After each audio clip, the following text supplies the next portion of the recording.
Welcome to SS news. నేను మీ శోభ.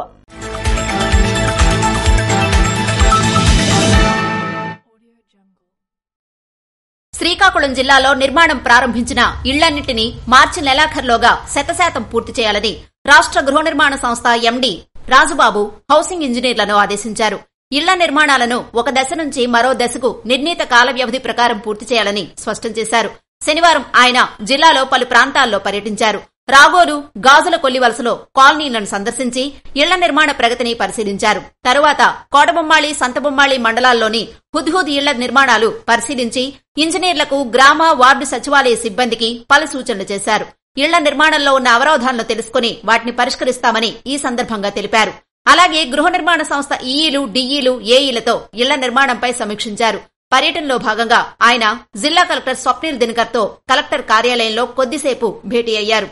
ఈ పర్యటనలో గృహ నిర్మాణ సంస్థ ప్రాజెక్టు అధికారి నగేష్, ఈఈ నర్సింగరావు, సత్యాజీ తదితరులు పాల్గొన్నారు.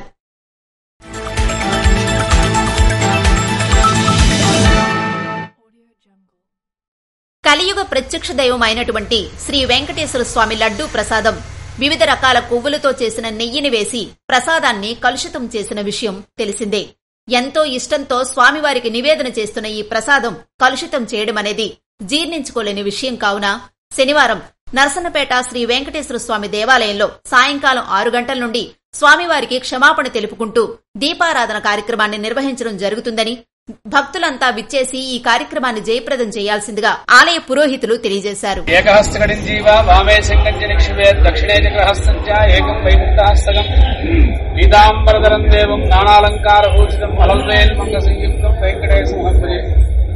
ఓం నమో వెంకటేశాయ.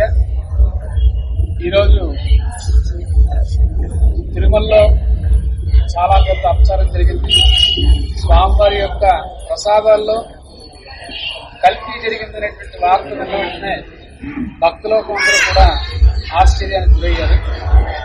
అందువల్ల దానికి ప్రాయశ్చిత్తంగా ప్రతి దేవాలయంలో కూడా ప్రతి ఒక్క భక్తులు కూడా వాళ్ళకు అవకాశం మేర గోవిందనామాలు జపిస్తూ దీపారాధన చేయడం జరిగింది. ఈరోజు విశ్వ హిందూ పరిషత్ యొక్క పిలుపు మేరకు భక్తుల్లో అందరూ కూడా చైతన్యం కలిగి ప్రతి ఒక్కరూ కూడా స్థానికంగా ఉన్నటువంటి వెంకటేశ్వర స్వామి దేవస్థానానికి వచ్చేసి స్వామివారిని దర్శించుకొని గోవిందనామ స్మరణ చేస్తూ ఈరోజు దీపారాధన చేయడం జరిగింది. ఇక మీదట ఇటువంటి ఒక పెద్ద దేవస్థానంలో ఇలాంటి పొరపాట్లు జరగకుండా స్వామి మనకు రక్షణ కలిగించాలని చెప్పి స్వామికి అనేక విధాలుగా వేడుకుంటూ జై గోవింద గోవింద.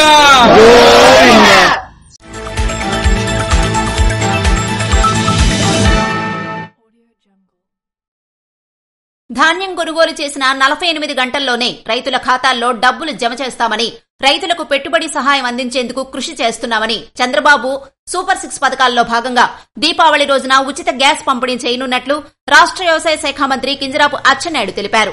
టెక్కలి నియోజకవర్గం కోటబొమ్మాళి మండలం కొత్తపల్లి గ్రామంలో ఆదివారం ప్రభుత్వం ఏర్పడి 100 రోజులు పూర్తి చేసుకున్న సందర్భంగా ఇది మంచి ప్రభుత్వం కార్యక్రమంలో మంత్రి ముఖ్య అతిథిగా పాల్గొన్నారు. ఈ సందర్భంగా అచ్చెన్నాయుడు మాట్లాడుతూ కొత్తపల్లి పరిసర గ్రామాల్లో ఉన్న సమస్యలను తెలియజేయాలని గ్రామస్తులకు కోరగా గ్రామంలో విద్యుత్తు, రహదారి తదితర సమస్యలపై గ్రామస్తులు మంత్రికి వివరించారు. ప్రజల ఆరోగ్యమే ముఖ్య లక్ష్యంగా కూటమి ప్రభుత్వం పనిచేస్తోందని, అందులో భాగంగా కొత్తపల్లి గ్రామానికి సుజలాధారతో ఇంటింటికి తాగునీరు అందించడానికి చర్యలు చేపడతామన్నారు. కార్యక్రమంలో ప్రజలకు అవసరమైన శాఖలు తన దగ్గరే ఉన్నట్లు, ఎవరికి ఏ సమస్య వచ్చినా తన దగ్గరకు వస్తే పరిష్కారం చూపిస్తానని మంత్రి అచ్చెన్నాయుడు తెలిపారు. గత ప్రభుత్వం గడిచిన 5 ఏళ్లలో మొత్తం 12 లక్షల కోట్లు అప్పు చేసిందని వివరించారు. గత ప్రభుత్వం రాష్ట్రాన్ని కోలుకోలేని దెబ్బతీసిందన్నారు. సహజ వనరులు, ఇసుకపై భారీ ఎత్తున దోపిడీ చేసిందన్నారు. రాష్ట్ర ఆర్థిక పరిస్థితిని బలోపేతం చేయడానికి అన్ని విధాల చర్యలు చేపట్టడం జరుగుతుందని తెలిపారు. సార్వత్రిక ఎన్నికల్లో కూటమికి అవకాశం ఇచ్చిన ప్రజలందరికీ అభినందనలు తెలియజేశారు. అంతేకాకుండా రాష్ట్రంలో 22 మంది పార్లమెంటు సభ్యులను గెలిపించి కేంద్రంలో పట్టు కల్పించారు. 100 రోజుల్లో కేంద్ర ప్రభుత్వం సహకారం అందించడం వల్లే కొంత సంక్షేమం సాధించడం అయిందన్నారు. కష్ట సమయంలో కూటమి ప్రభుత్వం అధికారంలోకి వచ్చిందని, ఎన్నికల్లో ఇచ్చిన హామీ మేరకు పింఛన్లు ఒకేసారి 1000 రూపాయలు పెంచి 4000 రూపాయలు ఇవ్వడం ఒకటైతే, మొదటి నెల ఒక్కొక్కరికి 7000 రూపాయల చొప్పున ఒకరోజు రాష్ట్రం మొత్తం మీద 65.18 లక్షల మందికి ఇంటింటికి వెళ్లి 4408 కోట్ల రూపాయలు పంపిణీ చేయడం దేశంలోనే ఒక తిరుగులేని సంక్షేమ చరిత్రని అన్నారు. వాలంటీర్ల కంటే ముందుగానే అధికారులు పింఛన్లు అందజేయడమైందని గుర్తు చేశారు. అర్హత లేని వారికి పింఛన్లు అని పేపర్లో వస్తే వాటిపై విచారణ చేయాల్సిందిగా జిల్లా కలెక్టర్కు చెప్పామని మంత్రి అచ్చెన్నాయుడు పేర్కొన్నారు. చంద్రబాబు పేదల పాలిట దేవుడని, పేదవారి ఆకలి తీర్చడానికి అన్నా క్యాంటీన్లను రాష్ట్ర వ్యాప్తంగా పునఃప్రారంభించడం జరిగిందని, పేద ప్రజల కోసం కేవలం 5 రూపాయలకే అద్భుతమైన ఆహారాన్ని అందిస్తున్నామని గుర్తు చేశారు. టెక్కలి, సంతబొమ్మాళి, కోడబొమ్మాళిలో సొంత డబ్బులతోనే అన్నా క్యాంటీన్లను నిర్వహించడం జరుగుతుందని, త్వరలో ప్రభుత్వం అన్నా క్యాంటీన్లు ప్రారంభించేలా చర్యలు చేపడుతుందని మంత్రి అచ్చెన్నాయుడు వివరించారు. నిరుద్యోగ యువతకు అండగా నిలబడుతూ మెగా డిఎస్సీతో 16,437 ఉపాధ్యాయ పోస్టుల భర్తీని చేపట్టడం జరుగుతుందన్నారు. ప్రజలకు నిద్ర లేకుండా చేసిన ల్యాండ్ టైటిలింగ్ యాక్ట్ను చంద్రబాబు రద్దు చేశారని, తద్వారా ప్రజల ఆస్తులకు భద్రత కల్పించడమైందని, త్వరలోనే రాజముద్రతో పాస్ పుస్తకాలు జారీ చేస్తామని, తక్కువ ధరలకే నాణ్యమైన మద్యాన్ని అందిస్తామని తెలిపారు. ఉద్యోగులకు 1వ తేదీన జీతాలు ఇస్తున్నట్లు తెలిపారు. ప్రతి ఇంటికి స్వచ్ఛమైన తాగునీరు అందిస్తామని స్పష్టం చేశారు.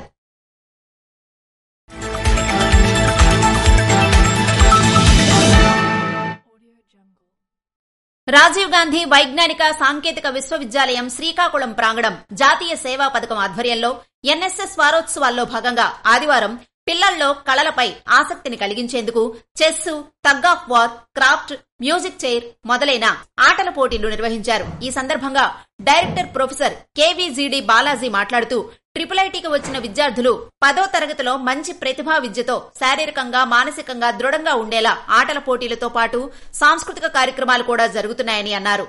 ఏవో మునిరామకృష్ణ మాట్లాడుతూ, పరిపాలనా పరంగా వారికి కావలసిన ఏర్పాట్లు మరియు వసతి సౌకర్యాలు కల్పించడం, అధ్యాపకులతో పాటు అధ్యాపకేతర సిబ్బంది 24 గంటలు సేవలందించే ప్రయత్నం చేస్తున్నారని తెలిపారు. మోహన్ కృష్ణ చౌదరి మాట్లాడుతూ, విద్యార్థులు ఇక్కడ సదుపాయాలను ఉపయోగించుకుని వారి భవిష్యత్తులో అత్యున్నత శిఖరాలకు చేరుకోవాలని కోరారు. కార్యక్రమంలో వెల్ఫేర్ డీన్ గేదెల రవి, జాతీయ సేవా పథకం కోఆర్డినేటర్ పెద్దింటి ముకుందరావు, ప్రోగ్రాం ఆఫీసర్లు ఈశ్వర్రావు మరియు వాలంటీర్లు మరియు విద్యార్థులు పాల్గొన్నారు.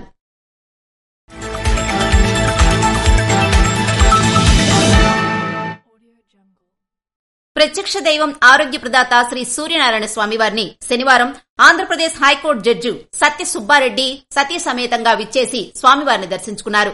వారికి ఆలయ ప్రధాన అర్చకులు ఇప్పిలి శంకర శర్మ ఘనంగా స్వాగతం పలికారు. తదుపరి ఆలయ అర్చకులు వేదమంత్రాలతో ఆశీర్వదించారు. వారికి స్వామివారి ప్రసాదాలను మరియు స్వామివారి జ్ఞాపికను అందజేశారు. తదుపరి ఆలయంలో సౌరహోమ కార్యక్రమాన్ని నిర్వహించారని ఆలయ ఈవో రమేష్ బాబు తెలిపారు.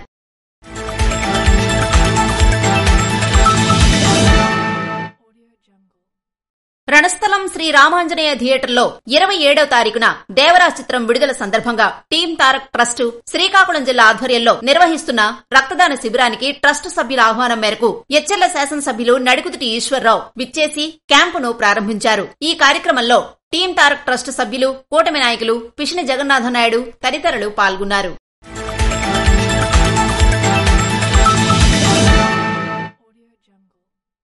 ప్రత్యక్ష దైవం ఆరోగ్య ప్రదాత శ్రీ సూర్యనారాయణ స్వామివారిని శనివారం శ్రీకాకుళం నియోజకవర్గ శాసనసభ్యులు గొండు శంకర్ స్వామివారిని దర్శించుకుని తదుపరి దేవాలయంలో స్వామివారికి నివేదించే లడ్డూ ప్రసాదానికి ఉపయోగించే నెయ్యి యొక్క నాణ్యతను పరిశీలించారు. తర్వాత పులిహోర మరియు అన్నదానానికి ఉపయోగించే సరుకుల నాణ్యతను పరిశీలించి స్వామివారి లడ్డు మరియు పులిహోర అలాగే అన్నదానానికి ఉపయోగించే సరుకులు మంచి క్వాలిటీవా లేదా అని పరిశీలించారు. వారికి ఆలయ ప్రధాన అర్చకులు ఇప్పిలి శంకర శర్మ ఘన స్వాగతం పలికారు. తదుపరి ఆలయ అర్చకులు వేదమంత్రాలతో ఆశీర్వదించారు. స్వామివారి ప్రసాదాలను, జ్ఞాపికను అర్చకులు గొండు శంకర్కు అందజేశారని ఆలయ ఈవో రమేష్ బాబు తెలిపారు.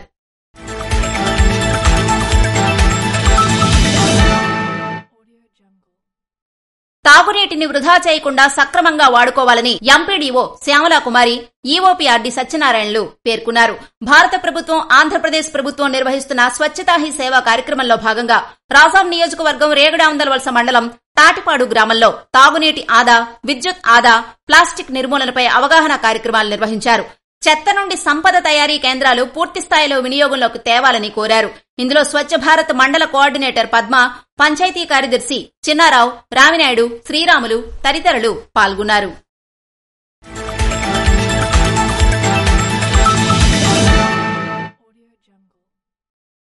జిల్లాలోని ప్రతిభ కలిగిన గ్రూప్స్ అభ్యర్థులకు వెన్నుదన్నుగా నిలిచేందుకు కేంద్ర పౌర విమానయాన శాఖ మంత్రి కింజరాపు రామ్మోహన్ నాయుడు ప్రారంభించిన ఎర్రన్న విద్యా సంకల్పం కార్యక్రమం గత 2 ఏళ్లుగా నిర్విరామంగా కొనసాగుతోంది. ఇందులో భాగంగా ఇప్పటికే వివిధ పోటీ పరీక్షలు, ఉచిత కోచింగులు నిర్వహిస్తుండగా అభ్యర్థులు ఎప్పటికప్పుడు తమను మెరుగుపరుచుకోవడానికి మాక్ పరీక్షలు నిర్వహిస్తున్నారు. ఈ మేరకు నగరంలోని విద్యాధరి డిగ్రీ కళాశాలలో ఎర్రన్న విద్యా సంకల్పం గ్రూప్ 2 మెయిన్స్ అభ్యర్థులకు 3వ మాక్ టెస్ట్ ఆదివారం నిర్వహించారు. ఇందులో శ్రీకాకుళం, పలాస, టెక్కల్లో నిర్వహించిన పరీక్షకు దాదాపు 250 మంది అభ్యర్థులు హాజరయ్యారు. పేపర్ 1 ఉదయం 9:30 గంటల నుంచి 12 గంటల వరకు, పేపర్ 2 మధ్యాహ్నం 2 గంటల నుంచి 4:30 గంటల వరకు నిర్వహించారు. పోటీ పరీక్షల బోధనలో అపార అనుభవం కలిగిన ఉత్తరాంధ్ర గ్రాడ్యుయేట్ ఎమ్మెల్సీ వేపాడ చిరంజీవి బోధన, పరీక్షల నిర్వహణలో తన వంతు సహకారం అందిస్తున్నారు. ఎర్రన్న విద్యా సంకల్పం గ్రూప్ 2 మాక్ టెస్ట్ 3 నిర్వహణ సందర్భంగా కేంద్ర మంత్రి రామ్మోహన్ నాయుడు స్పందించారు. ఈ మేరకు ఢిల్లీ నుంచి ఆయన ప్రతిభ కలిగిన విద్యార్థులకు తన వంతు సహకారం, ప్రోత్సాహం ఎప్పుడూ ఉంటుందని తెలియజేశారు.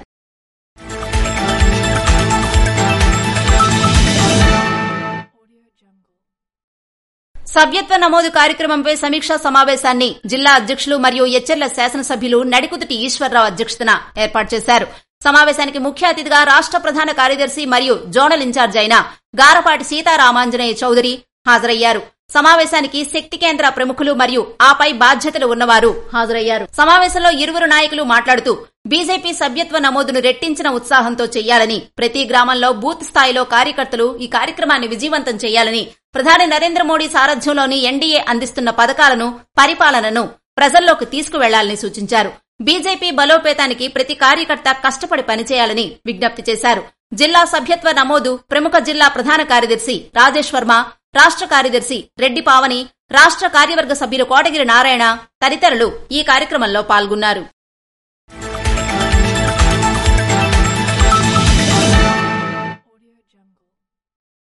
ఇటీవల రాష్ట్రంలో నెలకొన్న పరిస్థితుల నేపథ్యంలో ప్రసిద్ధ పుణ్యక్షేత్రమైన ఆరోగ్య ప్రదాత అరసవిల్లి శ్రీ సూర్యనారాయణ స్వామి లడ్డూ ప్రసాదాన్ని ఎమ్మెల్యే గుండుశంకర్ పరిశీలించారు. ఆయన అరసవిల్లి ఆలయ పరిసరాల్లో ఆకస్మికంగా పర్యటించారు. ఈ సందర్భంగా భక్తులకు అందజేస్తున్న సౌకర్యాలను, క్యూ లైన్లను పరిశీలించి మెరుగైన సేవలు అందించాలని ఆలయ సిబ్బందికి సూచించారు.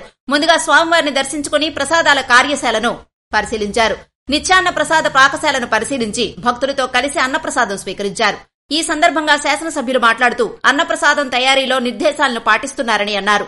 ఇంకా పాత పద్ధతుల్లోనే అనుసరించి ప్రసాదాలను తయారు చేస్తున్నారని, పాకశాలను ఆధునీకరించాల్సిన అవసరం ఉందన్నారు. భక్తుల మనోభావాల దృష్ట్యా నాణ్యమైన ప్రసాదాన్ని అందజేయాలని, నాణ్యతలో రాజీ పడొద్దని అధికారులకు సూచించారు. అలాగే ఇంద్రపుష్కరిణి ఆలయ పరిసరాలను పరిశుభ్రంగా ఉంచాలని తెలిపారు. దేశంలోనే అరసవిల్లికి ప్రఖ్యాత పుణ్యక్షేత్రంగా పేరు ప్రతిష్టలు ఉన్నాయని, కావున అధికారులంతా చిత్తశుద్దితో విధులు నిర్వహించి మరింత ఖ్యాతిని పెంచేలా కృషి చేయాలని సూచించారు. గొండుశంకర్ తో పాటు ఆలయ ఈవో రమేష్ బాబు, ఆలయ అధికారులు, సిబ్బంది, కూటమి నాయకులు, కార్యకర్తలు కార్యక్రమంలో పాల్గొన్నారు.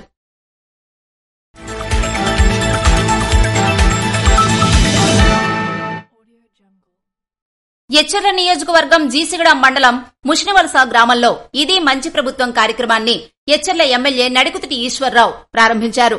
కార్యక్రమంలో ఆయన మాట్లాడుతూ ఎన్డీఏ కూటమి ప్రభుత్వం సంక్షోభంలోనూ సంక్షేమం అందించి అభివృద్దికి రెక్కలు తొడిగి మొదటి 100 రోజుల్లోనే ఇది మంచి ప్రభుత్వం అని ప్రజల చేత మన్ననలు అందుకోవడం జరిగిందని తెలిపారు. కార్యక్రమంలో అధికారులు, ఎన్డీఏ కూటమి నాయకులు, కార్యకర్తలు, గ్రామస్తులు పెద్ద ఎత్తున పాల్గొన్నారు.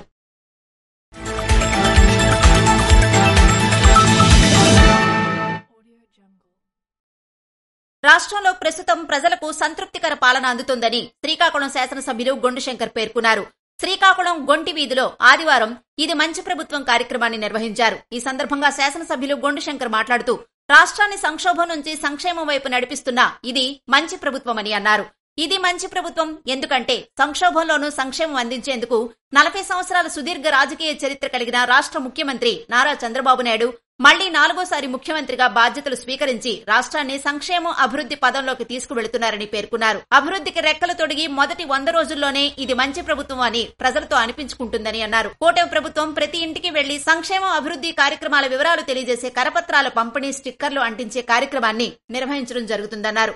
మాటలకే పరిమితం కాకుండా ఇచ్చిన 6 హామీలు నెరవేర్చే దిశగా అడుగులు వేస్తూ ప్రజా సంక్షేమాన్ని పరుగులు పెట్టిస్తున్నామని అన్నారు. అందులో భాగంగా మెగా డిఎస్సీతో 16,437 ఉపాధ్యాయ పోస్టుల భర్తీని చేపట్టి నిరుద్యోగ యువతకు అండగా నిలబడుతూ పేదల కోసం రాష్ట్ర వ్యాప్తంగా కేవలం 5 రూపాయలతోనే ఆకలి తీర్చే 175 అన్నా క్యాంటీన్లను తిరిగి ప్రారంభించడం జరిగిందని గుర్తు చేశారు. అలాగే పింఛన్లు ఒకేసారి 1,000 రూపాయలకు పెంచి 4,000 రూపాయలు ఇస్తున్నామని తెలిపారు. మొదటి నెల ఒక్కొక్కరికి 7,000 రూపాయలు చొప్పున ఒకే రోజు 65.18 లక్షల మందికి ఇంటింటికి వెళ్లి 4,408 కోట్ల రూపాయలు పంపిణీ చేయడం దేశంలోనే ఒక తిరుగులేని సంక్షేమ చరిత్ర అన్నారు. ప్రతి నెల 1వ తారీఖునే ఉద్యోగులకు జీతాలు ఇస్తున్నామని తెలిపారు. కార్యక్రమంలో కూటమి ప్రభుత్వ నాయకులు, కార్యకర్తలు, వివిధ శాఖల అధికారులు, సిబ్బంది తదితరులు పాల్గొన్నారు. ఇవి ఈనాటి వార్తలు. మరిన్ని వార్తలతో మళ్లీ కలుద్దాం. చూస్తూనే ఉండండి SS న్యూస్.